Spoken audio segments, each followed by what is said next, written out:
Football made simple. Become great at your craft by finding ways to make it simple for those around you. This is the Coaching 101 podcast hosted by Find a Way Productions with your co-hosts Daniel Chamberlain and Kenny Simpson.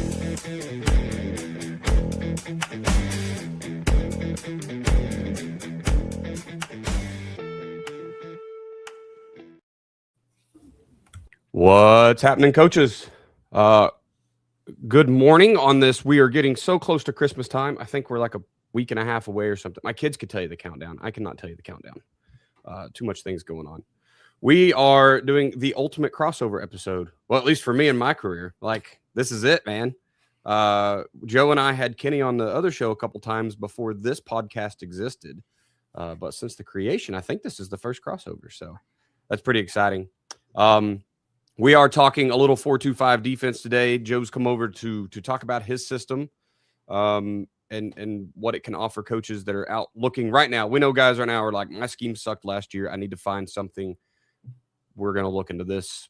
And so the podcast wants to give you those resources. So that's what this series is all about. Hi, guys. What's up, man? Coach Simpson, I know your son had a pretty good week, got some football honors, and then was up for a good one last night. Yeah, we did our own football banquet. We do that every year with our team and had 6 kids make All-State. He was one of those kids, and so it was good to honor all of them. And then last night, there's a Hootens out here is like the magazine that covers the state. They do a really, really good job. They focus on high school. And he was up for their 4A Defensive Player of the Year. So he was one of the final 3. They do a really, really cool banquet. I think it's, I know a lot of states probably have stuff that is like this, but I think they do a really good job exposing our athletes and covering them. And so it's cool to be a finalist. We ended up we got beat now twice by Elkins. They beat us in the game, and then their player got the Player of the Year, probably deservingly so. They won the state championship, but really cool deal for Braden to be honored. And then, of course, I'll get to watch him play next year. He'll be playing at Harding University, which this should segue. Watch this segue here, Daniel, who runs the 4-2-5 defense. That's right. And they've recruited him to play the will linebacker. So I may have some questions for Joe about what he needs to be prepared for. I heard a whole lot of buzzing out and stuff like that at the table last night because I was sitting with a guy. They won the state championship at Robinson, who also run the 4-2-5 defense. So it'll be interesting to kind of hear Joe talk about it today. I don't have a lot of fancy words. It's okay though. But I did coach I coached the will linebacker that was the number 2 leading tackler in NJCAA one year. Yeah, Harding's kid that plays will, and I don't know if Braden's going to replace him. You got a red shirt and earn your way, all that stuff. But he's the all-time leading tackler in school history at Harding. So apparently that position, you better be able to make some tackles. Yeah. That's going to be awesome. Well, we're proud of Braden. We're glad that he's getting the recognition he deserves. And I know we've seen all the stuff about your seniors. Is it 33-5? Is that their final record? Yeah, 33-5 at a really, really good group. Our quarterback, who I bring back, his record as a starter is 23-3. So we get him back for next year, and hopefully we can continue to build on that. Absolutely. Well, we're hoping for all good things for you guys in the future. Real quick, let's jump into our quote of the week, and then we'll pitch some ads, and we'll get on with the show. Yeah, so quote of the week coming out of Team Themes Volume 5. So we have 5 volumes of Team Themes. If you're not doing something beyond the game with your kids, you're missing out. So this is coming from the most recent one. Lou Holtz is the author of the quote. It's a pretty simple one, and I think it may speak well to Joe and to you and to me, because a lot of times when you get in this world, most people are very grateful that, hey, I appreciate you putting things out, but not everybody is. A lot of them will say, who are you to speak on this or speak on that or speak on this? To which I say, I'm nobody. I'm just trying to help. But the quote from Lou Holtz, I think, speaks to that. Just if you burn your neighbor's house down, it doesn't make yours look any better. And I think a lot of times as coaches, we're getting into that part of the season. It's coming. Clinic season. You're going to go hear guys talk, and the immediate reaction is going to be, because I was there when I was sitting in that room, why is he more qualified than I am? And the answer is probably he's not. He's just trying to help. Yeah. If you don't like it, don't listen. And I think a lot of times as coaches, that's kind of where we get. And I think if we mature a little bit, I'll go listen to whoever speak. If they can help me get better, I'm going to listen. And if they can't, I'm probably going to leave that room and go to another room of a guy who can. Hopefully today will be a good chance for you to hear about 4-2-5 or hear about a defensive structure. And, maybe it'll help you. Maybe it won't. If it doesn't, just hit stop and move on. And if it does, maybe you'll get something from it. Love it. All right, man. Joe, you don't have to read the whole thing, but tell us where guys, before they hear this, where can they go find you if they want to look in the Joe Daniel football system and learn more about your 4-2-5? Yeah, if you want to learn more about 4-2-5 defense, what we do at JDFB, JoeDanielFootball.com. And we do have a free ebook download that is creating your ultimate defensive system, not specific to 4-2-5, but just the components, the things that go into building a defensive system. You can get that free download at footballdefense.com. Actually, I should say that. If you go to footballdefense.com, bought that a long time ago when things were cheap. You can go to footballdefense.com and get that. That's so specific. It's so perfect. It probably is expensive. Which we get football defense would be very expensive because somebody would be sitting on it and being like, somebody will pay me $36,000 for this. Mm-hmm. Yeah. If I told you what I paid to get my name, because I own JoeDaniel.com, it's my email address, my personal email address, it's ridiculous. Yeah. Somebody found out that I was a guy who might want to buy my name, and they just sitting on it. Oh, that's fun. Awesome. Well, we are real quick, guys. We're kind of doing ads a little bit different here moving forward. So I spent this weekend with Ace Sports and talking with Mark, and he said, Daniel, we have to weave the ads in because people are just skipping them. And so he's got all these professionals at all these big shows, trade shows, and everything's like, yeah, nobody's listening to your ads anymore. Probably doesn't help. It's the same ad for 3 years. That's good for us. We've had a lot of support from Ace Sports over 3 years, but probably time to freshen that ad up a little bit. But guys, if you are looking for Ace Sports, we've done a ton of live stuff. You can go back wherever you're watching now. If you're looking on YouTube or Facebook, Twitter, I was live all day the last 2 days. Go find any of those. But Ace Sports is just giving coaches a chance to fundraise and improve their program. My son is homesick from school, so he's staring at me in the window or in the door. Asports.com. Go check out the boards they have. Super easy. Kenny's a great liaison for them. He's bought 2 boards from them and watched it work at 2 different level schools. Your school isn't too small. Your school isn't too big. Ace Sports can help you, and they're definitely putting the best product on the market. Sweet. Let's jump into part 1. And Joe, we're going to let you talk first. You're the man of the hour here. So what is the 4-2-5 for all the guys that are new or just researching? And how does it really differ from these other offensive or defensive schemes? I mean, years ago, I did a podcast that upset a lot of people and made football simpler for a lot of people. That there's basically 4 defenses in football. And so if we want to talk about what a 4-2-5 defense is, it's an even 8-man front. And that's the very simple. You can call it a 4-2-5. You can call it a 4-4. You can call it a 6-2. The core structure of it is the same. 4 down linemen, 2 inside linebackers, 2 outside linebackers, safeties, ends, whatever you want to call them, that are essentially your force players, contained players. 1 high safety is the base. Then obviously we know that you can expand into split field coverage, but that's kind of the starting point, is it? Even 8-man front. And so what that essentially means is 4 down linemen and the everybody, 1 guy for each gap, is as opposed to a 7-man front where we have to 2 gap something. So, I mean, that's a really basic. I think that the idea of 4-2 is absolutely overblown and like, oh, it's a spread defense or whatever, we get into all that. But like, that's just completely meaningless to me. When people get into the 7 versus 8 and how do you gap exchange or eliminate a gap, or that gets very technical. And I don't know that we can teach high school kids that, especially as they're, you're trying to take over and change culture somewhere or whatever. So having the ability to just plug all the gaps right now is really nice. Yeah, but I mean, it is, but like everything that we teach creates a lot of those things that people have really big words for, creates those naturally. And I can teach a 10-year-old that stuff. And so, and it creates what you want without using a lot of real complex words and just really try to simplify things. I learned 4-2-5 from TCU, not like I didn't go to TCU. I met a lot of people who did go to TCU. And I also managed to find a lot of random bootleg videos from TCU, clinic tapes and stuff, and like just tapes that you're like, who is filming this, and why were they filming this, and why is it on the internet, and why is it just out there? A lot of which has been cleaned up, but some of it's just still available. But I just did a deep dive on it, and so but like some people have a very clear picture in their mind of what a 4-2-5 defense is, and I started studying from the 1999 TCU playbook. In 2009, I coached in a 4-2-5 defense at Ellsworth College, and it was kind of built off of TCU with Ricky Kuhn, who's at Southeast Missouri State, and then we went from there, and I started learning different things and pulling in different pieces. And I can tell you that then I went back and started studying some TCU stuff in like 2015. Totally different defense. So, like when people are like, "No, this is a 4-2-5."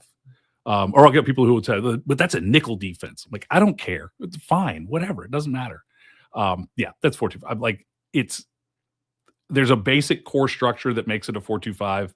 And even that isn't like that, dogmatic. Right. You don't have to gatekeep being a 4-2-5. Is that what you're saying? Yeah. You just kind of put kids out there. Not that big a deal. put 11 kids out there and then figure out how to put them in places and stop them. I love it. So when we change that, so you said earlier, like sometimes people call it a 4-4, a 4-2, probably not a 4-3, but we just get basically you can be pretty balanced, right? I mean, at the end of the day, single high, you can kind of answer all the questions. Basing out of a cover 3 is very simple, and then we get the run fits, which all make sense, and no one's changing hands. My force guy is always my force guy, right? When we get into the odd front stuff, sometimes we got to switch. Is that outside backer? Is he the actual force guy? Is he the alley guy? Yeah. You never know, right? You got to switch rolling. The biggest. I would ask him, Joe, like for me, because you see the forefront, I get it. I'm an odd front guy. So you're not in my world here, but I'm trying to learn it because we play it, and I'm also trying to learn it because my son's about to go play in it. The difference in a 4-2-5 and a 4-3, to me, that's where it can get really, not confusing, but it can be a little different. Obviously, my assumption is in a 4-2-5, that third linebacker is really probably considered a DB in your defense. But when I watch Harding play, when I watch these teams that we go against, I can see a 3D, a 5 shell at times where you wouldn't see that in a 4-3. So to me, when you're looking at it, is that the biggest difference? Because I would imagine the 4 up front is probably going to be very similar in a 4-3 versus a 4-2-5. I can't see them doing, a lot of different things. It's mainly on the back end. That was the next thing is the difference between a 4-3 and a 4-2. I have a very specific one thing makes this difference, and it changes everything else around it. Ultimately, yeah, you've just kind of slid guys over, and your strong safety is the Sam backer. But where that comes from is simply this, and you have to have a tight end on the field for this to matter. If you have a tight end on the field, if they have a tight end, if the strong end is playing, basically if he's C gap responsible, so if he's in a 6-eye or a 7, or if he's in a head up, but he's C gap responsible, that allows the strong safety to leave the box.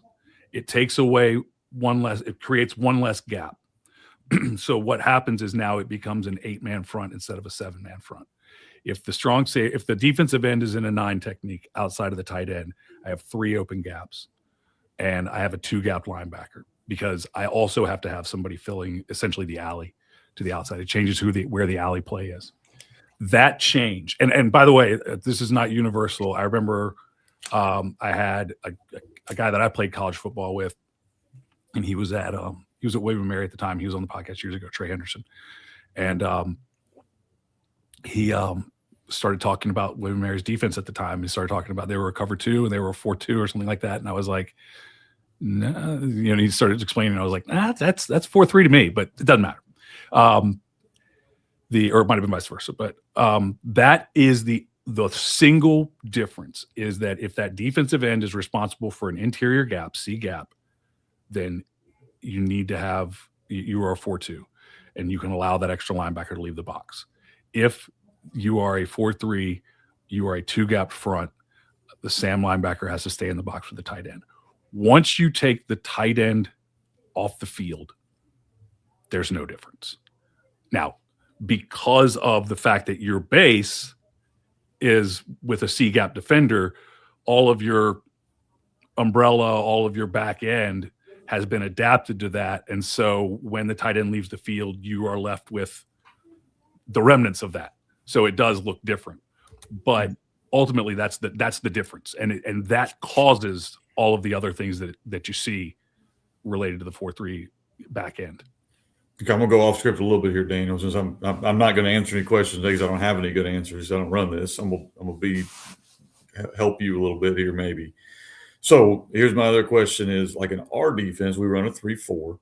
We can have what I call a divorced call. So we can call the front and then call the back. Now we have several calls where it's a combined call in your front and your defense. Can you do that, or is it basically the front will dictate the coverage, or do you have the ability to, I want to call this front, but I want to run our version of roll cover 3, cover 2, cover 1, whatever? Because the 3-4, that's one of the reasons we really enjoy that, is we have the ability to do so. You obviously have one less cover guy. So how do you guys handle that? Is it a one-word call for all of them, or is it kind of a call for the back end, call for the front end? Yeah, no, everything is, we can call the coverage we want separate from the front. The front, and again, we use the umbrella run fit system that I took from TCU. The front 6 are in their world. We can use different strength calls. So the back end can have a separate strength call from the front. And then of course they just have to echo to the line. You have an away. If you do that, you have an away side and a read side linebacker. A lot of teams don't do that because, especially if you're not split field quarters, there's not any value to it if you're base cover 3, cover 1. But if we can definitely divorce the front from the back end, we can make coverage checks. We can make different coverage calls. You just have to echo them to the linebacker. We do the same thing in our 3-4 system. Our 3-4 system is really just a kicked over 4-2, is the way that we look at it. But yeah, we have a lot of flexibility in the coverage. The 4-2-5, not to jump ahead, the 4-2-5 coverage wise, base wise, everything is really simple, really flexible, really versatile. The place that the 4-2-5 doesn't do as well is blitz angles. Everything else, I love it. 3-4, 4-3, 33 have better blitz angles, better blitz patterns. 4-2-5 is a little bit tougher to blitz out of, especially exotic blitzes. And is that because you're just already plugging all the holes, right? So everybody's replacing someone else, and it gets pretty chaotic. If I'm blitzing just a Mike, he's going through his gap, which he was going to play anyway. Well, I would argue most of their defenses, he said, you can 2-gap players, which gives you a lot more ability to blitz, and it's almost like blitzing out consequences. If he's a single gap guy, somebody gets out of their gap, touchdown. Like that's what I would think. So the biggest challenge is not so much in the interior gaps, but it is the fact that those 6 guys under the umbrella, your spill players under the umbrella, your defensive linemen, your inside linebackers are there. They're under. So it's not a guy like in a 4-3 will linebacker. That guy is standing, outside of a 5 technique defensive end. So he's flexible. He can go to the flat. He could roll back. He could do anything. If I have a B gap will linebacker, he's a B gap will linebacker, right? He's over top of the guard. And the only way to move him out safely with leaving a gap uncovered is to slant my defensive end into the B gap to cover that. And then my will can be flexible. Now, as you get to higher levels, which your son will probably be dealing with it, the way that coaches deal with it is those safeties are a lot more aggressive and can come and you can have a safety come and fit B gap. You can do it that way. So whereas when we're coaching high school kids, especially if we're a base, cover 3 or something like that, I might not want that. What we do is we line up in a 4-3 look or a 3-4 look, and we blitz from that. And it's great because the other team thinks that you're multiple front, and you really just line up in that front to run one blitz.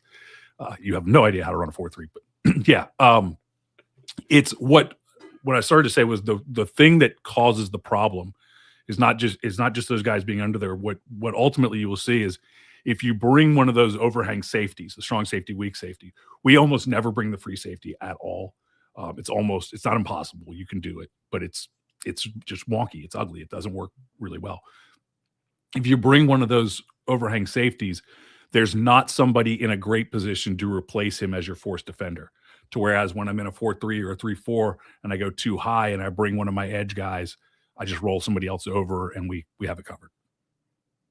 Yeah, that year I was at Owasso's, the freshman DC there, I tried to play around with sending free safeties, strong safeties, and free safety was fun. Man, it gets there very quick. You're stuck in that 3-over-3 and you're trying to get a kid back there over the top from a weird alignment, and it can get pretty wonky. It's just wonky. Yeah. I mean, you can, like, guys will say, well, we do it. And I'm like, yeah, I get that. Like, people also run, 3 under 2 deep blitzes. And it's like, does it work? Sometimes, sure. Is it like sound? Not exactly. Like, it's kind of like when you play on I work with a lot of 8-man, 9-man schools. I don't know how much you work with 8 and 9-man schools, but like, most of them play on 100-yard fields, and it's like, I can't cover all that. We don't have enough guys. Right. I'm going to mix up the order here just a little bit, and so we can stay in the scheme world. People are seeing a lot more heavy offenses right now because of people like Kenny, people like you, Joe, that are 12 personnel type guys. This season, and maybe last year, but this season, definitely NFL even's getting back in the phone booth, right? We're watching that. I think it trickled up. I think high school offenses were like, hey, come stop us. We're in 13, right? What are you going to do? And now NFL's like, okay, maybe we got to get back because defenses got skinnier and faster, and we're going to put them back in the phone booth. So we're seeing a lot of that now. So how does your 4-2-5 adjust to play those heavier offenses, whether it's too tight or tight end wing, all of those crazy things people are throwing out right now? Tight end wing is an interesting one. So that's what we get a lot of. There's some guy out there telling people to run a tight end wing on one side and twins on the other side. And so we keep seeing all that crap. And guys panic with it. And I'm like, just put and I know we can sit here and you probably destroyed teams that did this, but I've also done it against teams that aren't coached by you. And, and we are fine in our base because we have that guy in the 6 technique over top of the tight end, and we're able to handle that. And what happens is people go, well, we've got to handle that gap between the tight end and the wing, and they take the strong safety and they stick him down in that gap, and then you jet by him or whatever, and you have no force defender. Then you go, okay, well, I'm going to leave him out there and have the corner fit that. It's like, fine, now you have nobody deep. So we have to be able to play it and understand that that's the alley of the defense. And only if we have a team that just can't throw the ball, then we can take the free safety off and just go ahead and stick a guy in the alley there and go with a heavy look and basically play a 2 deep. One of the things is, and if JDFB coaches in the chalkboard, I mentioned this, I talked about this. This is going to be my off-season project. Is we are seeing so much more of this. We are seeing so much more dead T, straight T, whatever you want to call it, than we ever saw in the past. Outside of Michigan, like that thing didn't get run anywhere. Michigan and Minnesota, and I think Ricori up in Minnesota. Somebody ran on up there that had a lot of success. Of course, the funny thing is the teams that ran it had tons of success, but if you try to install it in the middle of Virginia 5 years ago, everybody, all the kids are going to leave. So that's one of the big focuses is how we're going to handle those in the off season is looking into how we're going to handle that. We have solved as much as can be solved the double wing problem. So when you talk about double wing, tight end wing to both sides, one back motion, superpower, all that sort of stuff, double wings, because sometimes it's not flex bone. It's not the same thing. It's tight end wing on both sides. It creates 10 gaps, which is what makes it different than everything else. When you have 10 gaps to defend, you have to be 2. There's no option, because if you fill 10 gaps, one guy can't cover both halves of the field. So we got that from Rick Stewart, who sold out Tim Murphy on a webinar that we did years ago and told us what Tim Murphy said would stop it. I installed it. We happened to have a really good double wing team that year. We shut them down. It was great. The athletic director yelled at me in the handshake line. It was awesome. We beat them. They scored 80 points the next 2 weeks because they were so mad. It works fantastic. We've used it week in. Every double wing team, we've used it for years now. We got a solution for that one. And that does work to an extent for some of the other heavy fronts. Like if you get a 33, is it 30, 23, 32 personnel. There we go. I got there eventually. 32 personnel, 2 tights with the dead T or with the wishbone. It does work. But I think we're looking for some more answers on that, and just different things that we can do, different looks that we can show. Besides just saying get into a goal line 6-2, because when you do that, which is the solution that a lot of coaches come up with, when you get into a goal line 6-2, you don't have good force. Fine on the goal line, not good in the middle of the field. For sure. We end up in a 5-man front. Just that's the story.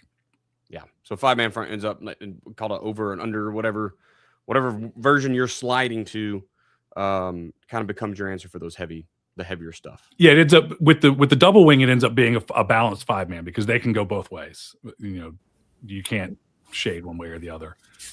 If you get into like single wing, we just slide everybody over a guy. If it's unbalanced, single wing, that kind of stuff. Basic. The key thing is double wing's the only one that we have like a double wing defense for. Everything else right now, it's all built in. 2 tights, it's all just built into the system. And my question wouldn't be so much scheme. Like I get you're going to move them around, and that's the flexibility. It makes sense. My question would be more of how you choose personnel. If you know on the schedule, we're going to have 5 10 personnel teams and 2 20 personnel teams, but then the teams we got to beat. Now I'm getting into 12 and 21.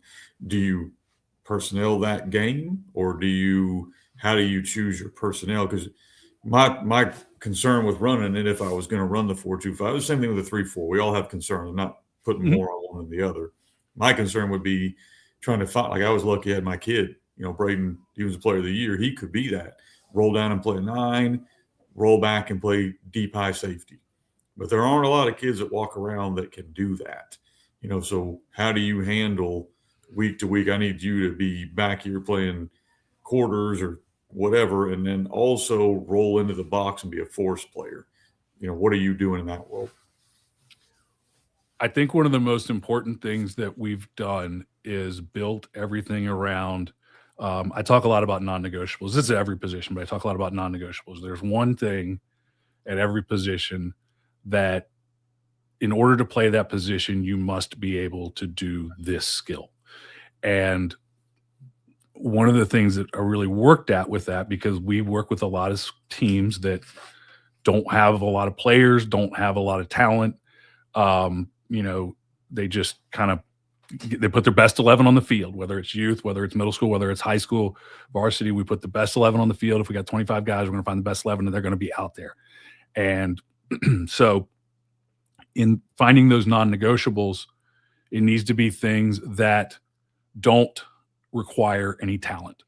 So, for example, on our defensive line, whether you're a heavy front or whatever, if you can't squeeze a down block, you can't play for us. Meaning if that guy blocks down, you bend down with him, and that creates that automatic spill. But it takes no talent to do that.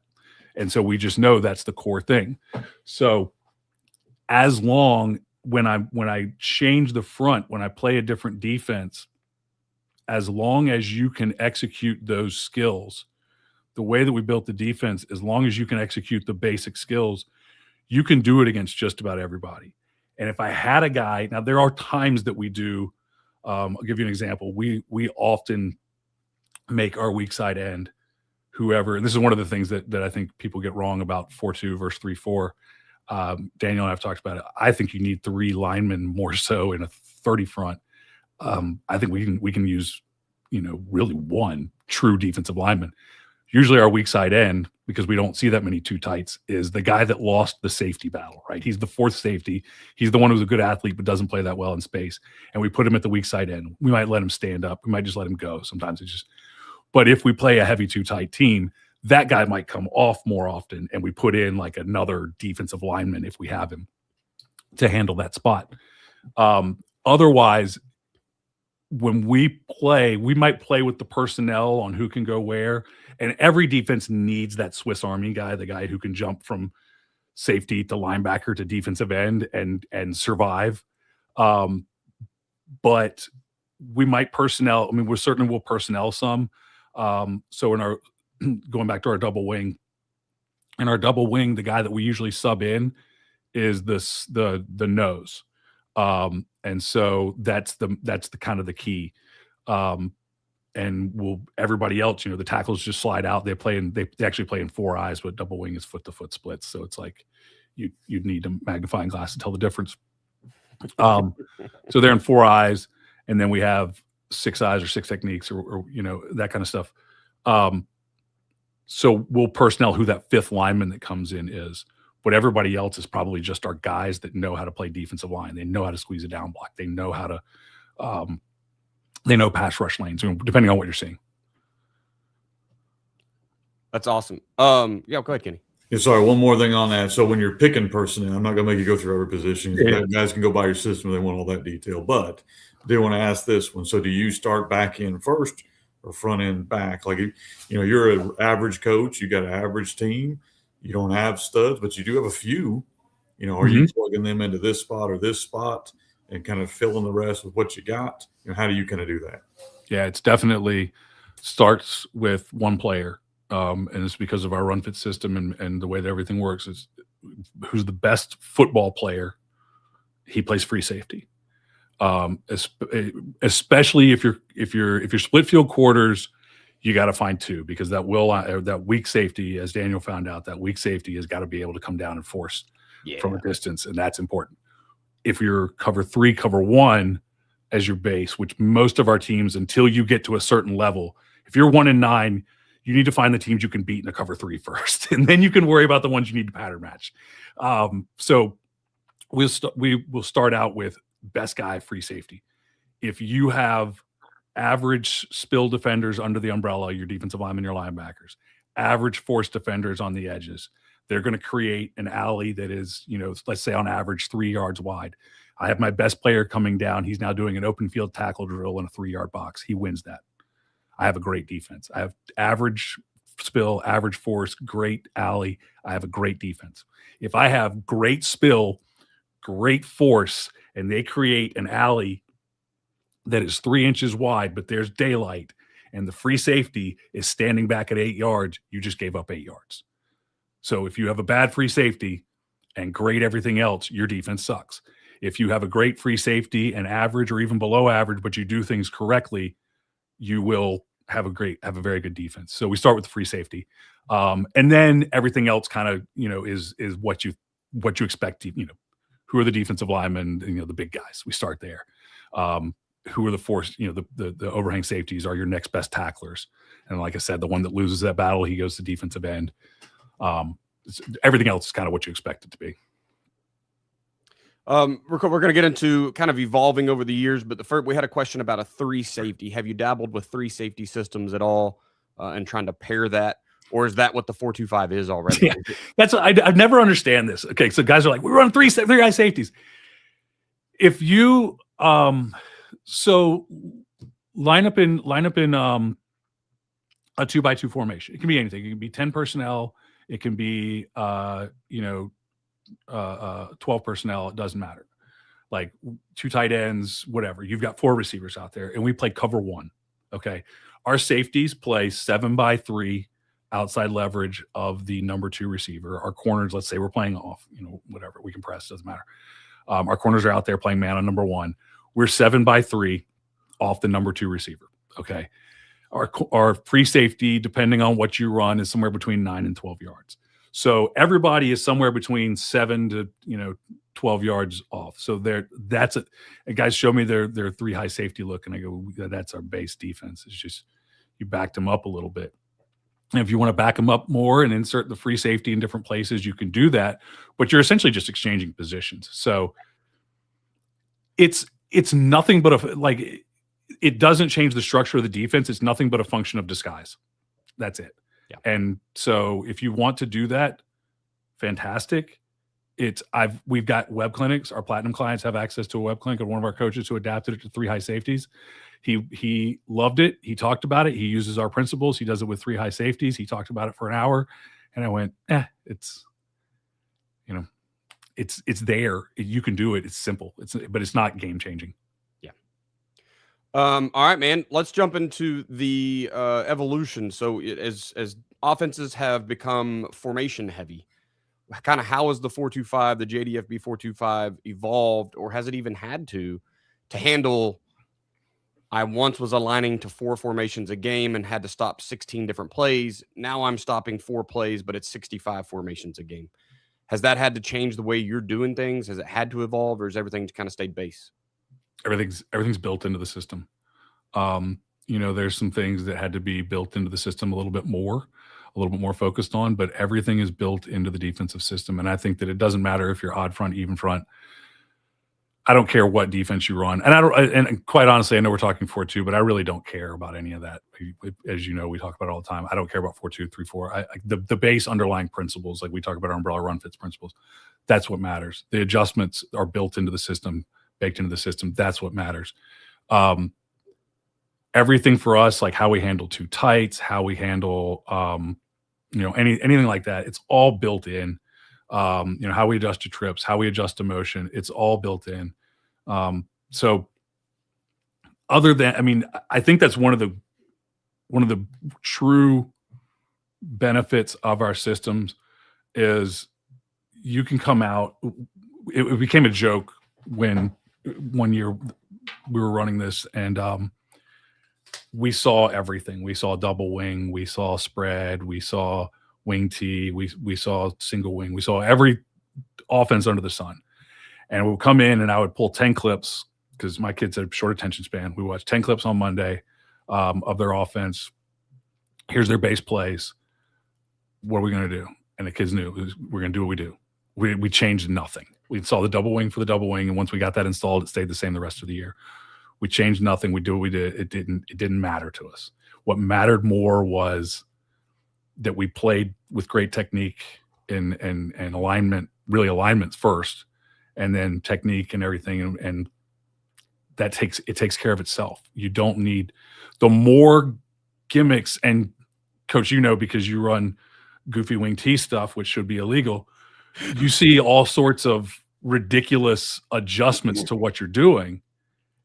And all it does, it might take you a minute. Now that you've been doing it for so long, it probably didn't take that long. It might take you a minute to adjust to it, but it's all built in how you adjust to it and what you do with it. But it just makes them worse.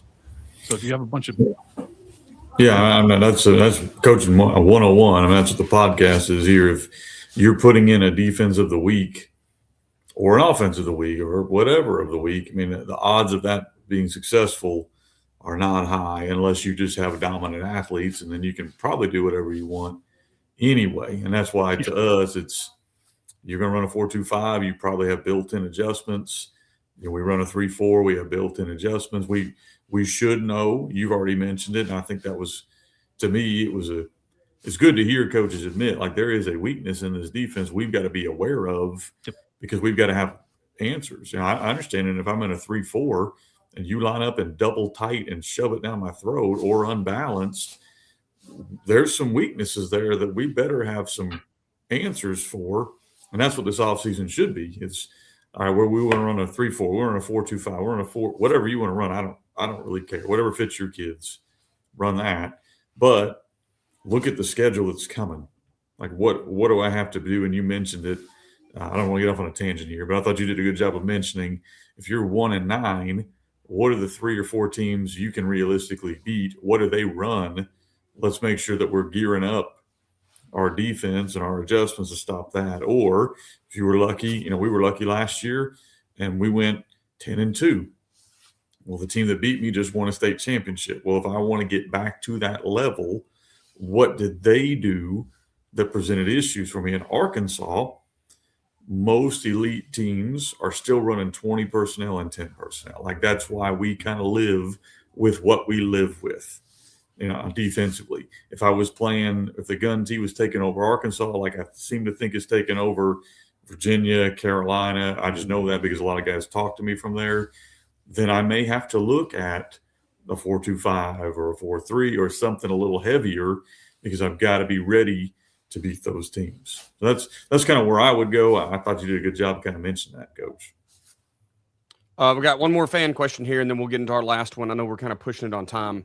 What do you think of building a defense with a modular structure, Mike McDonald structure with just universal run fits? I mean, that's kind of what I need an interpreter.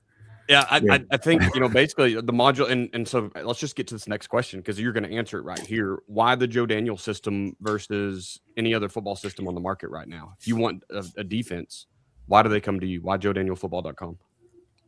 It's simple. It's like the number one reason is that I don't care about the 4-2, and I don't care about the 3-4, and I don't care about the 3-3, and I don't care about the 4-3, though I will tell you that 95% of coaches and 0% of youth coaches should be running a 4-3.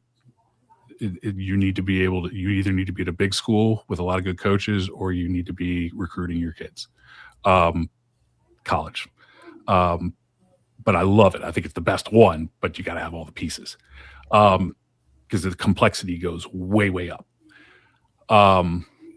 The 4-2-5 that we teach, and we do the same thing with the 3-4, and we do the same thing with the 3-3. The only difference is how much control you want to have and how comfortable you are with being simple. So what matters is we teach a universal system. You're going to call it, we teach a run fit system called the umbrella run fit system. That is the core principle of everything. It is simple. You can teach it in 10 minutes. All of your coaches, all of your players will understand how their position fits into the defense. They all have an understanding of what's going on. Then we use the ASCA leverage principle. We use ASCA, which is the alignment stance key read assignment. Took it from TCU. I'm sure they took it from somewhere else. I know I had heard of it before I heard of it from TCU, but it's one of those stupid things where I got it from TCU and then I started talking about it a lot. Now when I try to Google it, find out where it came from, I'm the one that comes up. I didn't come up with it for sure. So ASCA alignment stance key read assignment. You lay that out. We lay that out very simply. These are the things that matter. This is where you align. We've worked with 10,000 different football programs, so I can tell you that we've got a pretty good idea of the alignments that work. Stance, we've done the same thing. Tons and tons of football coaches, tons and tons of defenses. This is the stance that works. We get the stance and the alignment right. This is the key reads that create the best results. We've broken everything down to like the 80-20 principle of like, look, we cut out all of the stuff, all the drills that are on YouTube, all the drills that are on all the dumb, awful things that are on Twitter. And we said, look, here's 2, 3, 4 drills, depending on position, that you need to run to get the 90% level for your players. And guys go, well, I need the other 10%. Most of your players right now are operating at about 40%, right? You need to get them to doing the 90% of the time doing exactly what they need to do. And then you can worry about the rest of it. So we just focus on that simple approach. Everything's built in, everything's easy to teach, everything's easy to understand, and it is a system. A system of these are the drills that you run, why you run the drills, how you teach your players to understand these drills so that they know that practice is productive and important.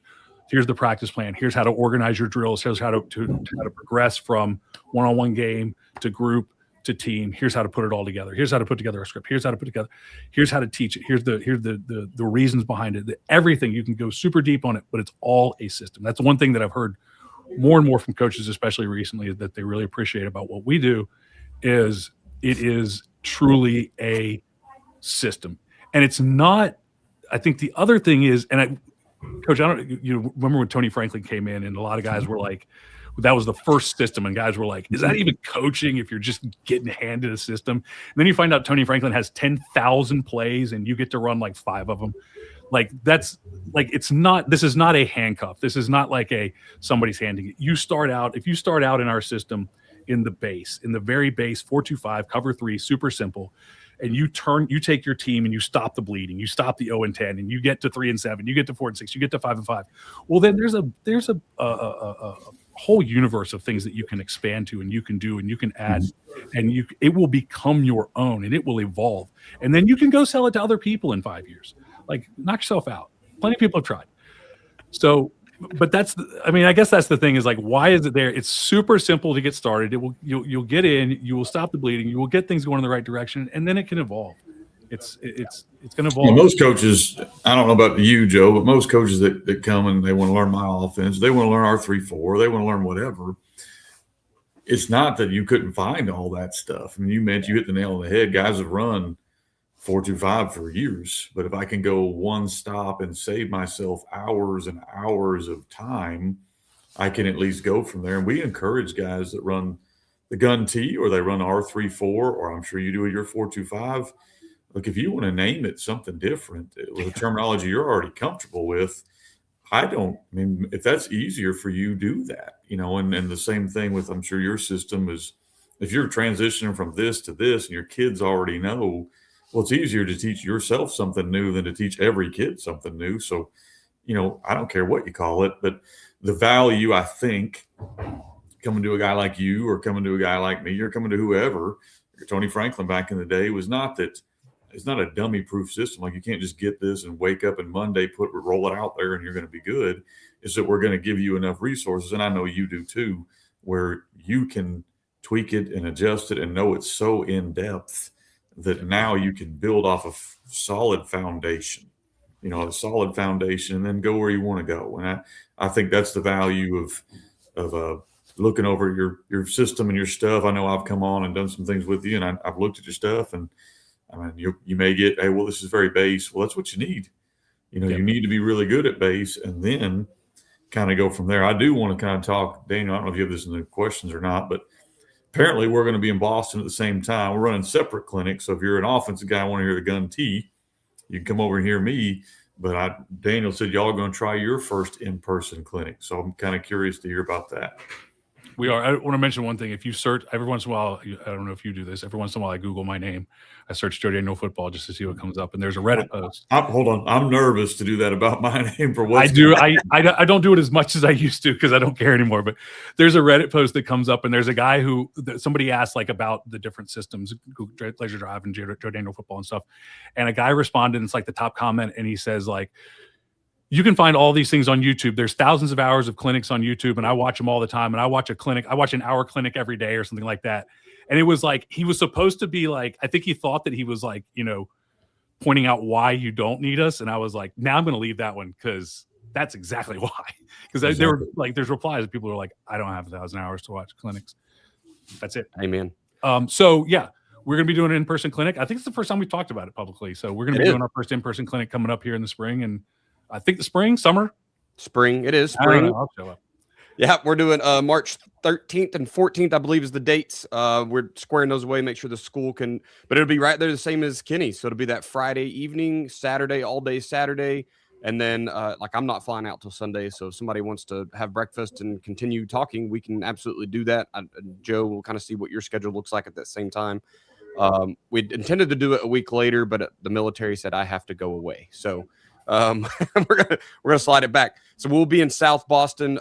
Con Chase is working with a school up there now, so Con will be there. So if you guys are a fan of his and all the success he's had, he'll be at the clinic and BSing with us too. So but a great time. 4.25 base this first year as we get Joe and I used to. Kenny's in now. What you got 9 this year, right? 9 good. Yeah, I got 9. I'm actually first, we had to move our Boston one from April to March, so I'm kind of disappointed in that part because I'll be cold. But I am excited to get back to Boston. And Joe, if you've never been, I don't know if you've been in Boston or not. It's one of my favorite cities, so you're gonna have a good time. And I'm sure if you're a guy listening to the podcast, and maybe a time we can figure out some kind of social event. Daniel can be the social coordinator there and maybe figure something out for us. Got you. Daniel's in charge of ours because I don't coordinate. Logistics is like one of my expertises apparently. But yeah, so 13th and 14th will be the dates on ours, and then like I'm sure we're gonna try to catch a Bruins game. I'm bringing the family, so you guys that want to come up and just hang out and a little bit of socialization there, it should be a really fun time. Much like, can we just be honest here? I copy pasted Coach Kenny Simpson's clinic, his exact format because it worked so well and it was in and out. I've done in-person clinics and I've done like in-person installs and it's literally just a copy of what Kenny did. I'm like, here. Well, that's it. I mean, we just kind of gave the credit. I looked at Tony Franklin. That's where I got it from. Right. Everybody gets it from somebody. But I do think hopefully y'all are going to do the in-person demo, player demo, or some kind of demo. I think that's been the best part of our clinic. And hopefully Daniel can set that up for you guys too. I think that's what makes my clinics, hopefully your clinic's different than other people is you can go to your website and look up all the stuff online. That's right. But in person, watching you work with actual players lets somebody know, oh, okay, this is not just theory. It can be done, Yeah. We did get some anti-confusion here from Coach that was asking about the Mike McDonald stuff. I didn't know who he was, Joe. I assume you didn't either. Oh, I know he is. He just teaches it fronts, then pressure pass, then coverages. I think the Joe system, and I'll just speak here because I've been a guy that's been digging through it for 6 years now. You can teach it in whatever format you want. We have the base, like Joe said. If you go to his website, you're going to see the 3-4, the 4-2-5, the 4-4, the 3-3 stack. So you can even be multi-front, and it all stays in the same verbiage. It starts with the run fits up front. Run whatever coverage you kids can handle. If you can want to go split field, go split field. If you need to stay base cover 3 to win your games this year, do that. So you can kind of install them. The blitzes, I 100% think the blitzes are like they're almost optional. Like you don't. The base covers so many things. You get into 3-3 world, I'm sure that I'm not a comfortable 3-3 guy. So, if you get into the 3-3 world, I'm sure you have to blitz every time from somewhere. And then, Kenny, you have a little fan mail here from the same coach. So, nice. Well, looks like you got to read that one to me, Dan. It was my eyes. Yeah. He said, a longtime fan get asked because you've had some experience with the conceptual teaching of basketball. Have you delved into constraints-led approach to coaching in football?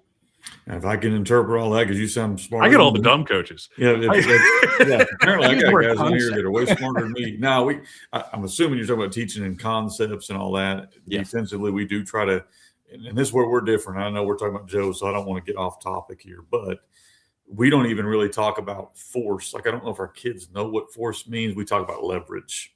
Like, it's the same thing. We all use the different words to get to the same thing. What can a 16-year-old with an IEP this long understand? That's what we're trying to kind of work with. And so we use words like leverage. So that allows our kid to know I have the deepest hip. So which should cover the following. I have the pitch on option. I have outside blitz on rollout. I have back out if he leaks out.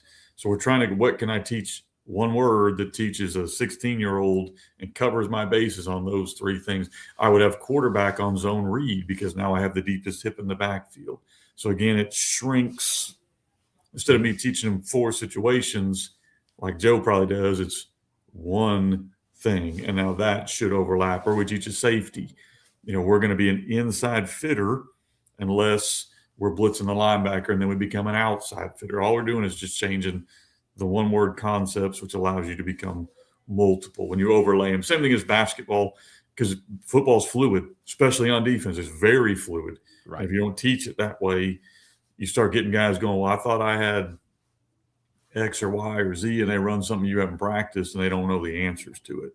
I think you have to teach defense conceptually, where I have a rule, and this rule ought to cover all these things, and I don't like the word except. So let's try to make it a real simple rule. Love it. Yeah, we talk about if-thens, and if you have more than one if-then in a play call, you're in trouble. There's always one if-then because it's if it's a run, if it's a pass. But after that, it better be clearly defined from there. Correct. 100%. Awesome, guys. One last time, Joe, pitch where your stuff is at. Where can people go to get into the Joe Daniel football family? Yeah, you can go to joedanielfootball.com. If you're interested in what we do have some articles. I have been doing some writing recently, so we've got articles in cover 1, cover 3, strength and weaknesses of the 4-2-5 defense. Just go over to joedanielfootball.com, and there should be a link at the top that's either blogs or articles. We just had a meeting today about changing the word, so it depends on when it gets changed. It might say articles, might say blogs. So there, you can take a look at that, and then also if you want to get the guide to building your ultimate defensive system, download that at footballdefense.com. Love it. One thing I want to say, Dan, well, I got Joe on here, guys. And if you get both our emails, you need to get Joe's emails for sure because he is such a more talented email writer than I've been around. I'll go click on yours and read them through, and I'm like, I'm jealous. We just got through the ghost of Christmas Past of football, so that was. I know there's some crazy stuff. He'll put the ghost of Quickmas future is coming in about an hour here. So there was a couple of 12-ounce cans. Now, even if you don't want to buy anything, it's worth being on his email list just to kind of read. I'll just read them and go, my goodness, pretty good. Yeah, they tie ball into all the things. The Darth Vader one is the one that got me hooked. I was like, all right, we can talk about it. You can, let's see, social media. Joe, where are you at on social media, sir? At Football Info on X, and then at Joe Daniel Football on Instagram, Facebook, Joe Daniel Football on YouTube channel if you want to watch our podcasts. And then, of course, if you like podcasts, I have one. It's called the Football Coaching Podcast, and you can get that as well at joedanielfootball.com. And Kenny, where are you at, sir? Yeah, all things FB Coach Simpson. So at FB Coach Simpson on Twitter, FB Coach Simpson at gmail.com for email, FBCoachSimpson.com. So if you have not already signed up, a couple of my clinics are starting to fill up. They're all going to be over there at FBCoachSimpson.com. Perfect. I am at Coach Chabo OK on Twitter/X. You can email me at ChamberlainFootballConsulting@gmail.com. The Patreon is back online. The season was over for everyone else, and I got bored of not talking with coaches. The Patreon is back. If you want to go over there and sign up, I have tiers from $5 a month to, I don't know, $250 a month or something. Come sign up for something. Let's talk some ball. Lots of different options there. Read the tiers, figure out what version you need. And then, of course, we all have YouTubes. We all have all the things. Go check them out. The podcast is at the Coaching 101 Pod on Twitter/X. I want to thank you for being a listener of the Coaching 101 podcast. We'll hope you join us next week as we continue to make the complex more simple. Please consider subscribing to the show so you always know when the new episodes are out. We'll leave you with this. It's hard to beat someone who never gives up. No matter the situation, find a way.